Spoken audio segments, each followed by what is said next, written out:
నమస్తే, welcome to Suman TV. Government job చేయాలని ఎవరికి ఉండదు చెప్పండి? ప్రతి ఒక్కరికి కూడా గవర్నమెంట్ జాబ్ చేయాలని ఒక కల అయితే ఉంటుంది కదా. మరి దానికోసం సంవత్సరాల నుంచి కష్టపడుతూ ఉంటారు. మంచి కోచింగ్ సెంటర్ చూసుకోవాలి, మంచిగా కోచింగ్ తీసుకోవాలి అని అనుకుంటారు. సరే, ఇది ఇక్కడ వరకు బాగానే ఉంది. మరి కోచింగ్ తీసుకోవాలంటే బడ్జెట్ కూడా ఉండాలి కదా. చాలామందికి గవర్నమెంట్ జాబ్ చేయాలన్న కల ఉంటుంది, కానీ కోచింగ్ తీసుకునే స్తోమత ఉండదు. మరి అలాంటి వాళ్ళకి మేము ఫ్రీగా ఆన్లైన్ కోచింగ్ ఇస్తామంటూ మన ముందుకు వస్తున్నారు అనిల్ నాయర్ గారు. క్యాట్ ఎగ్జామ్ ట్రైనర్లో 20 years ఎక్స్పీరియన్స్ ఉండి ఎందుకు మరి ఫ్రీగా ఆన్లైన్ కోచింగ్ ఇస్తున్నారు కాంపిటేటివ్ ఎగ్జామ్స్కి? మరి ఇదంతా ఏంటి? ఇది ఎంతవరకు నిజము? ఫ్రీగా కోచింగ్ ఇస్తారా? మరి అన్ని విషయాలు తెలుసుకుందామా సార్ని అడిగి? మరి ఇంకెందుకు ఆలస్యం, మనతో పాటు ఉన్నారు అనిల్ నాయర్ గారు. సార్తో మాట్లాడదాం. నమస్తే సార్. అనిల్ గారు, ఇప్పుడు క్యాట్ ఎగ్జామ్ అంటేనే టఫెస్ట్ ఎగ్జామ్ అని చెప్పారు కదా మీరు. మరి 20 years ఎక్స్పీరియన్స్ ఉండి ఎందుకు ఇట్లా ఆన్లైన్ ఫ్రీ కోచింగ్ ఇవ్వాలని అనిపించింది మీకు? ఈ ఆలోచన ఎలా వచ్చింది మీకు? జనరల్గా ఈ చూసుకుంటే మేడం, కోవిడ్ దగ్గర నేను I have seen students struggling, and that is the time where there was an online revolution. అది ఆల్మోస్ట్ ఒక 2-3 years అయిపోయిన తర్వాత నేను అబ్జర్వ్ చేసింది ఏంటంటే మేడం, ఒక Tier 2, Tier 3 ప్లేసెస్లో చదివే students they are like a raw material madam. Extremely talented people, but unfortunately directionless. So కాబట్టి ఒక మంచి టీచర్ దొరికితే, నేను రామయ్య ఐఐటి కోచింగ్ నుంచి పాస్ అవుట్ అంటే ఊరు నుంచి వచ్చి ఒక మంచి టీచర్ దొరకడం వల్ల నేను ఇంజనీరింగ్ కంప్లీట్ చేయగలిగాను. ముందు ఒక 350 కోట్ల సంస్థకి సౌత్ ఇండియా అకాడమిక్ చేయగలిగాను.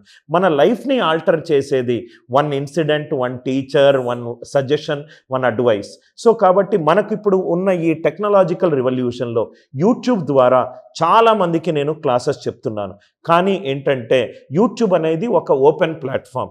నేను ఈ యాప్లో సీరియస్ అండ్ సిన్సియర్ స్టూడెంట్స్కి వాసవి ఫౌండేషన్ ఫర్ ఎంపవర్మెంట్ అనే ఒక ఎన్జిఓ సంస్థతోటి అసోసియేట్ అయిపోయి నేను కొంత సెలెక్టెడ్ స్టూడెంట్స్కి, అందరికీ కాదు మేడం, కొంత సెలెక్టెడ్ స్టూడెంట్స్కి, సెలెక్టెడ్ సీరియస్ అండ్ సిన్సియర్ స్టూడెంట్స్కి ఈ బ్యాంక్ కోర్స్ అనేది నేను చేద్దాం అనుకుంటున్నాను. దానికి ఇంకో కారణం ఏంటంటే మేడం, మన సౌత్ ఇండియాలో bank exam standard last 2 to 3 years నుంచి ట్రెమెండస్గా డిఫికల్టీ పెరిగింది. ఎస్పెషల్లీ మనం ఎస్బీఐ పిఓ చూసుకున్నా కానీ ఆ కేస్లెట్స్ కానీ అన్నీ కూడా ట్రెడిషనల్ క్వశ్చన్స్ అయితే కావు. చాలా ఏంటంటే ఒక టీచర్ ఇంటర్వెన్షన్ ఉంటేనే దాన్ని ఆప్టిమల్ మెథడ్లో చేయగలుగుతాం. సో కాబట్టి ఆ పరంగా SBI PO, SBI clerk, bank exam aspirants మన సౌత్ ఇండియాలో తెలుగు నాట్లో చాలా ఎక్కువ మంది ఉన్నారు. వాళ్ళు ఏంటంటే ఒకసారి రాయడం, 2 సార్లు రాయడం, మాటికి కొన్ని సంవత్సరాలు నష్టపోతున్నారు. సో నాలాంటి ఒక క్యాట్ ఎగ్జామ్ టీచర్ గనక వాళ్ళకు ఒక కోర్సు డిజైన్ ఇస్తే it will be right like amrit for them. అందుకే నేను ఈ కోర్సుని విఎఫ్ఈ అనే ఒక సంస్థ యొక్క కొలాబరేషన్ తోటి ఫ్రీగా ఇద్దామన్న ప్రయత్నం చేస్తున్నాను. అయితే సార్, అంటే ఆస్పిరెంట్ సరైన ప్లానింగ్ లేకుండా వెళ్తున్నాడు అంటున్నారా? అవును మేడం, డెఫినెట్గా మేడం. జనరల్గా ఏంటంటే ఏదైనా స్టూడెంట్ ఏదైనా ఒక పర్సన్ లైఫ్లో సక్సెస్ అవ్వాలంటే సిడిఎస్ఈ ఉండాలని నేను నమ్ముతాను. సి అంటే కన్సిస్టెన్సీ. ఈరోజు నాకు 3 వచ్చిందని 8 గంటలు చదవడం, రేపు 3 ఆఫ్ అయ్యానని ఏమి చదవకపోవడం కాకుండా consistency in whatever you are doing. Directed డి అంటే నేను ఇది చదువుతున్నాను, ఇది చదివితే నా గోల్ అక్కడికి రీచ్ అవుతాను. Third one self motivation. External motivational వీడియోలు చూడడం ద్వారా 5-10 నిమిషాల ఇంపల్సివ్ మోటివేషన్ వస్తుంది, కానీ సెల్ఫ్ మోటివేషన్, నా బ్యాక్గ్రౌండ్ ఏంటి, నా తల్లిదండ్రులు ఎంతగా కష్టపడుతున్నారు, నా ప్రజెంట్ ఆర్థిక స్థితి ఏంటి, నేను చదివితే నాకు కలిగే లాభాలేంటి, రైట్, మా తల్లిదండ్రులు చేసిన కష్టం ఏంటి, అవన్నీ ఒక సెల్ఫ్ మోటివేషన్కి టూల్స్. లాస్ట్ది ఎఫోర్ట్ పెట్టకుండా మాత్రము రిజల్ట్స్ రాదు. ఎఫోర్ట్ పెట్టకుండా ఏ రిజల్ట్ వచ్చినా అది probably it will result in a long term disaster. మన తల్లే మనని కనడానికి 9 నెలలు ప్రసవ వేదన అనుభవించి మనం బయటకు వచ్చాం. Hour birth it self is a very painful right for our mother. అట్లాంటిది మనం ఎఫోర్ట్ పెట్టకుండా ఎందుకు వస్తాం? So most of the students ఈ 4 తెలుసో తెలియకుండానే ఫెయిల్ అవుతారు. కన్సిస్టెన్సీ ఉండరు, డైరెక్షన్ ఉండదు, ఒక గోల్ వైపున ఆ గోల్ అని అచీవ్ అవ్వకొని సెల్ఫ్ మోటివేషన్ ఉండదు, ఎఫోర్ట్ ఉండదు. సో కాబట్టి ఈ 4 ఎలిమెంట్స్ని వాళ్ళు ఫోకస్ పాయింట్స్గా చూసుకోవాలనేది నా 20 సంవత్సరాల అనుభవం చెప్తున్నమాట. అంటే సార్, ఇప్పుడు కాంపిటేటివ్ ఎగ్జామ్కి సబ్జెక్ట్ పరంగానే కాకుండా చాలా మంది సబ్జెక్ట్ మీద ఫోకస్ చేస్తూ ఉంటారు. అదే కాకుండా మోటివేషనల్గా కూడా వెళ్ళాలి అని అంటారా మీరు? అంటే బేసికల్గా మోటివేషన్ అనేది first of all return test కానీ ఈ మిగతా దాంట్లో సబ్జెక్ట్ క్వాలిఫై అవుతూనే మనం మెయిన్కి వెళ్తాం. సబ్జెక్ట్ అనేది it's an very important component. But having said that early 20s ఉన్న వాళ్ళు ఎప్పుడూ సెల్ఫ్ మోటివేటెడ్ కొనకుండా అప్పుడప్పుడు డ్రిఫ్ట్ అవుతారు. కొన్ని ఎక్స్టర్నల్ ఛాలెంజెస్ వల్ల డ్రిఫ్ట్ అవుతారు, ఇంటర్నల్ డొమెస్టిక్ ఛాలెంజెస్ వల్ల డ్రిఫ్ట్ అవుతారు. అట్లాంటి డ్రిఫ్ట్ అయిన వాళ్ళకు ఈ మోటివేషన్ అప్పుడప్పుడు ఒక 2-3%గా, అంటే నేను క్లాసికల్ ఎగ్జాంపుల్ చెప్పాలనుకుంటే సచిన్ టెండూల్కర్ ఎంత గొప్పోడో కనిపెట్టిన రమాకాంత్ ఆచరేకర్ సచిన్ టెండూల్కర్కి ఎప్పుడూ చెప్తూ ఉండేవాడు, your good is not good enough when you can do better, beat your best అని చెప్పి. అప్పుడప్పుడు ఈ ఎక్స్టర్నల్ లైన్స్ మనకు నచ్చిన వాళ్ళు, మనం ఇన్స్పిరేషన్గా తీసుకున్న వాళ్ళు, మన తల్లిదండ్రులు, ఇవన్నీ కూడా మనకు తెలుసో తెలియకుండా మన ఒక మోటివేటెడ్ ప్లాట్ఫామ్ని క్రియేట్ చేస్తుంది. మోటివేషన్ అనేది అప్పుడప్పుడు ఎక్స్టర్నల్ ఫ్యాక్టర్స్ నుంచి రావడం వల్ల లాభాలు ఎక్కువ ఉన్నాయి, కానీ ఎక్కువ శాతము సెల్ఫ్ మోటివేషన్. మనము ఈ లోవర్ మిడిల్ క్లాస్ వచ్చిన వాళ్ళకు అసలు బయట ఏ సినిమా హీరోలు అవసరం లేదు, వాళ్ళ ఇంట్లో కనబడే వాళ్ళ తండ్రే హీరో, రైట్?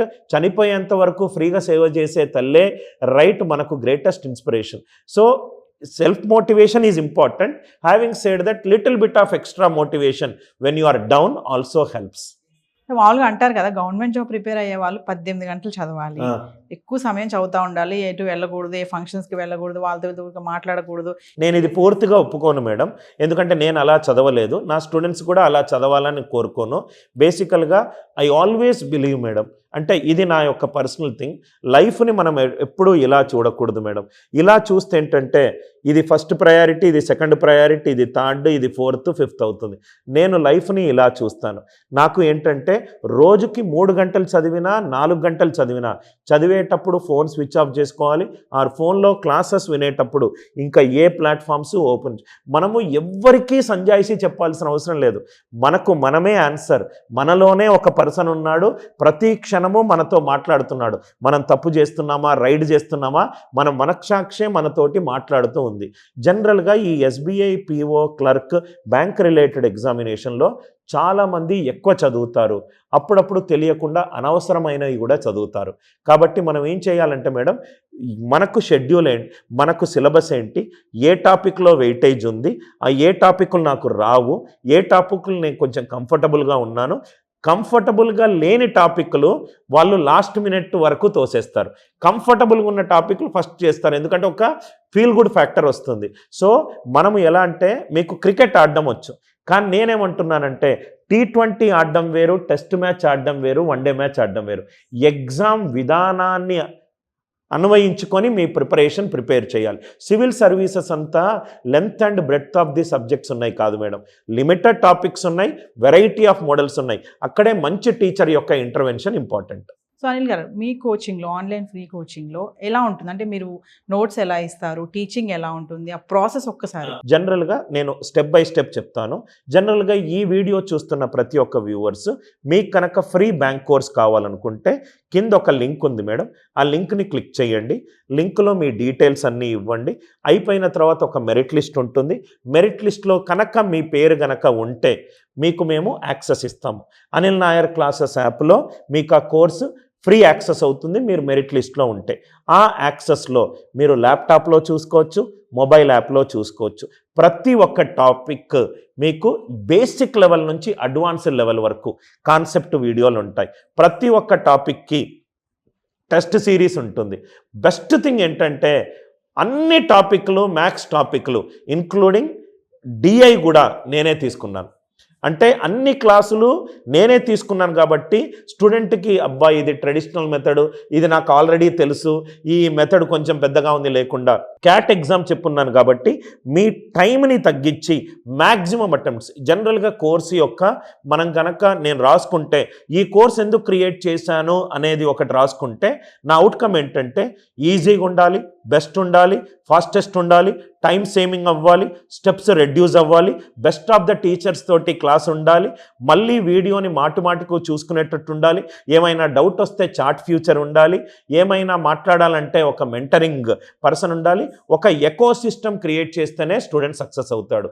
ఆన్లైన్ కాబట్టి స్టూడెంట్స్ ఏ చోటు ఉన్నా, ఆంధ్రప్రదేశ్లో ఉన్నా, తెలంగాణలో ఉన్నా, నాకు కొన్ని వేల కిలోమీటర్ల దూరంలో ఉన్నా కానీ you are getting access to a quality teacher. మళ్ళీ ఆఫ్లైన్ వ్యూయింగ్ అని ఇంకో మోడ్ కూడా ఉంది మేడం. అంటే ఇప్పుడు ఇంటర్నెట్ ఉంది, ఆ కాన్సెప్ట్ నచ్చింది, ఆ వీడియోని మనం ఆఫ్లైన్ చేసుకోవచ్చు, ఆఫ్లైన్ డౌన్లోడ్ చేసుకోవచ్చు, బయటికి వెళ్ళంగానే ఇంటర్నెట్ స్విచ్ ఆఫ్ అయిపోతుంది, మళ్ళీ ఆ వీడియో చూసుకోవచ్చు.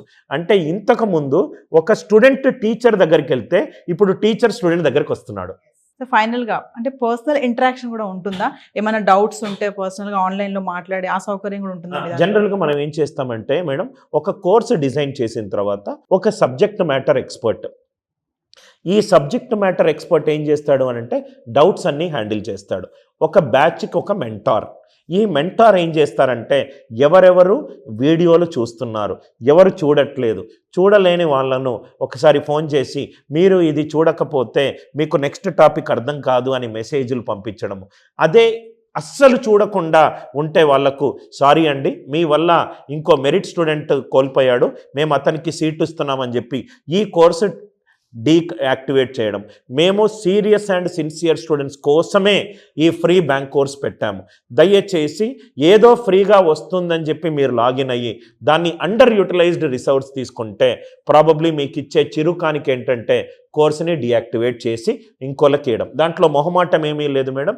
ఎందుకనంటే మా టైము ఎఫర్ట్ మేము అంత పెట్టినప్పుడు మేము స్టూడెంట్స్ నుంచి ఆశించేది వాళ్ళ సక్సెస్. వాళ్లకు నేను ఎప్పుడూ బిలీవ్ చేస్తాను, సక్సెస్ అనేది టాలెంట్ నుంచి రాదు మేడం. సక్సెస్ అనేది disciplined execution of your efforts మీదనే వస్తుంది. డిసిప్లిన్ లేకుండా ఏదో నాకు వస్తుంది ఈరోజు ఇది చేస్తే అని అనుకుంటే నాకు అలా దొరకలేదు. నేను అలా ప్రాబబ్లీ చేసే ప్లాట్ఫామ్ పర్సన్ని కూడా కాదు.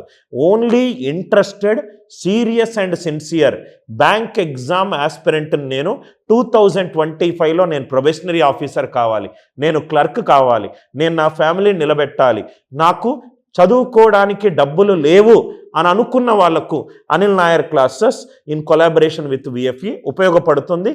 కానీ వాళ్లకు చాలా ప్లాట్ఫామ్స్ ఉన్నాయి, దాంట్లో చూసుకోవచ్చు. సో ఒకసారి ఫైనల్గా మీ ప్రొసీజర్ గురించి. జనరల్గా ప్రాసెస్ చాలా సింపుల్ మేడం.